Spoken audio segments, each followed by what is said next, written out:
인텔9중 고고싱 컴퓨터의 18년째 컴파니 인증을 하고 있는 고싱이 형입니다. 야, 이제 곧 명절이네요. 새해 복 많이 받으시고요. 이게 조금 힘들었어요, 1월달. 이렇게 몰빵돼 있는 출시 제품들이 진짜 1월달 엄청 많이 쏟아졌거든요. 일정의 거의 마지막이 되는 것 같습니다. 그래서 가져온 CPU 라이젠 8600. CPU는 AMD에서 CPU 제공을 받고 리뷰를 하게 됐습니다. 네, 감사합니다, AMD. AMD 같은 경우에는 그렇습니다. 게임용 컴퓨터 5600이 100만원 초반대에 포진이 돼서 진짜 가성비적으로 굉장히 많이 판매가 잘 되고 있는 상황입니다. 이 단점이라는 게 DDR4라는 거, 그리고 장점이라는 게 DDR4라는 거. AMD에서 굉장히 제가 기대하는 제품 중 하나인 APU 제품이 드디어 출시를 했습니다. 요 전 모델 같은 경우 5600G라는 제품이 있죠. AM4 소켓을 사용했고, 이 친구는 AM5 소켓 을 사용을 해서 나온 제품인데, 요번엔 그거 안 하나? 미사수 나갖고 출시를 하면서 함께 몇몇 제품들이 함께 나왔어요. 제 손에 있는 건 8600G고 위로는 8700, 아래쪽으로는 뭐 8500 뭐 이런 제품들이 함께 나온 것 같은데, 저는 요게 효율이 가장 좋을 거라고 생각이 들어서 요 제품을 선정을 했고요. AMD APU에 대해서 살짝쿵 설명을 드리자면 8600에 대한 상세 페이지가 아직 준비가 안 돼 있어요. 그래서 5600이나 5600G로 해서 설명을 살짝 드려볼게요. 이 5600과 5600G에 해당되는 이런 모델인데, 가격은 둘이 거의 비슷하게 나왔습니다. 뭐 성능 같은 경우에도 거의 비슷하게 이렇게 기본 클럭만 조금 떨어진 상태로, 시네벤치도 거의 성능이 오차범위 내 수준의 뭐 이 정도의 차이이고, 멀티코어도 좀 차이가 난다면 나지만 사실 그닥. 단점은 바로 이겁니다. L3 캐시가 조금 작게 들어간다는 점. 그래서 AMD APU 같은 경우에는 내장 그래픽의 성능이 굉장히 높은 반면에, 여기다 그래픽 카드를 꽂게 되면 G 모델이 빠진 제품으로 해당되는 고성능보다 CPU가 조금 더 떨어진다는 점.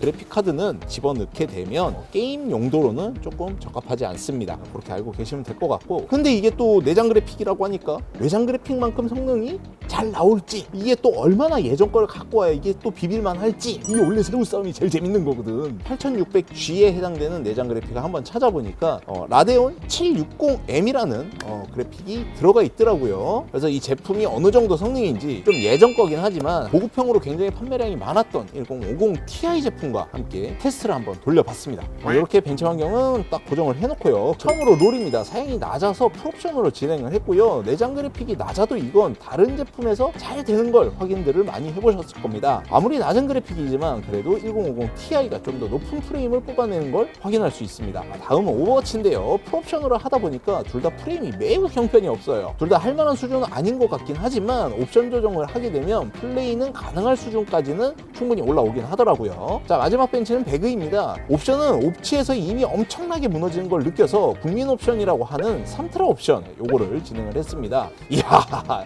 이게 돼요. 자, 물론 게임은 진짜 원활하게 할 만한 수준까지는 아니긴 합니다. 그래도 즐겜 유저의 기본 형태인 60프레임 정도까지도 막 보이기도 하고요. 그리고 진짜 충격적이었던 건 1050 Ti 그래픽 카드를 이기는 모습을 이렇게 보여주기도 합니다. 저희가 실수로 5200까지 지원되는 CPU인데 5600 메모리를 꼽는다는 게 실수로 4800을 꽂았어요. 내장 그래픽 같은 경우에는 꼽혀있는 메모리에 그 클럭을 함께 공유하다 보니까 좀 더 높은 메모리 클럭에 그런 메모리를 장착을 했을 때 좀 더 높은 프레임을 표현해 줄 수 있을 것처럼 보이긴 합니다. 좀 더 원활한 프레임으로 게임을 할 수 있을 만한 방법을 찾아보다가 갑자기 그게 생각났습니다. 우리 저번에 돌렸던 AF/MF 기능 있잖아요. 요게 요 내장 그래픽에 아마 적용이 되지 않을까 해서 켜봤습니다. 자, AF/MF를 켜봤는데 이 기능을 잘 모르시는 분들을 위해서 영상 끝나고 나오는 이 영상을 한번 보시면 도움이 될 것 같습니다. 빨간 표시한 부분이 두 프레임의 실시간 프레임인데, 두 벤치 프로그램이 다른 건 아까 말씀드린 그 영상에 보시면 잘 나오니까 한번 참고하시고요. 야, 그나저나 진짜 프레임 죽이게 나오네요. 하지만 오버워치에선 그리 좋은 효과를 보지 못했는데 잘 적용되는 부분도 좀 있고 좀 좋지 않은 모습이 나오는 부분도 있었습니다. 제일 기대됐던 게 배그인데, 롤처럼 두 배씩 막 이렇게 뻥튀기가 되진 않았지만 그래도 나쁘지 않은 소폭 상승 효과를 볼 수 있었습니다. CPU 내장 그래픽의 성능은 이 정도면 괜찮을 것 같아요. CPU 내장 그래픽이 들어가는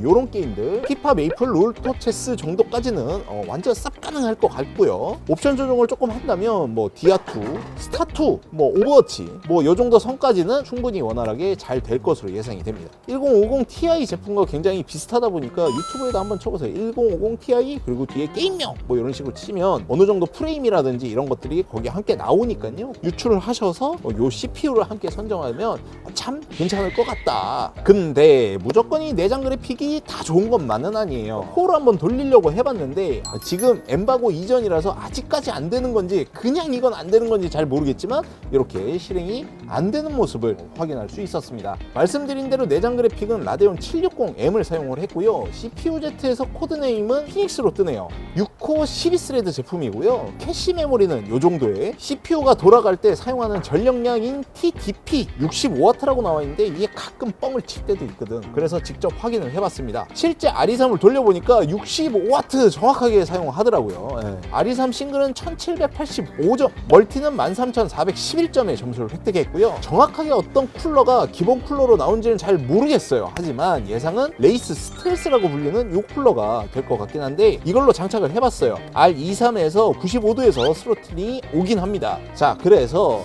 사제 쿨러 AG400이라는 쿨러를 이렇게 함께 집어넣고요. 그리고 기쿨 이렇게 집어넣어서 이렇게 두 개를 R23 벤치를 한번 돌려봤습니다. 근데 실제 점수 차이가 그렇게 많이 나지는 않아요. 근데 뭐 이렇게 100% 점유율을 꽉 채워가지고 이렇게 실제로 쓰실 분들은 사실 거의 없잖아요. 그죠? 그럴 게 아니시라면 이 기쿨 정도만 사용하셔도 뭐 충분하지 않을까 이렇게 생각을 합니다. 특히 요번에 8600G에는 AI 가속을 위해 별도의 칩인 MPU를 내장했다고 합니다. AI라고 해서 막 대단한 기술은 아니고요. 어도비 보정이나 AI 자막 처리도 사용을 하고요. 하다못해 우리가 쉽게 접하게 되는 인방할 때 그린 스크린 없이도 배경을 AI가 없어준다고 하네요. 자, 이렇게 오늘 8600G 이 제품 리뷰 이렇게 한번 해봤습니다. 여러분들이 8600G가 만약에 손에 딱 들어왔다 이랬을 때 어떤 용도로 어떻게 쓰실지 이렇게 한번 댓글로 쭉 써주시면요, 이 제품이 필요하신 분들에게 큰 도움이 되지 않을까 이렇게 한번 생각해 봅니다. 저는 오늘 컴퓨터 읽어주는 고고싱 컴퓨터의 고싱이 형이었고요. 구독은 올수, 좋아요는 필수, 알림 설정은 박수 치면서 다음 영상에 좀 더 알찬 리뷰로 찾아뵙도록 하겠습니다.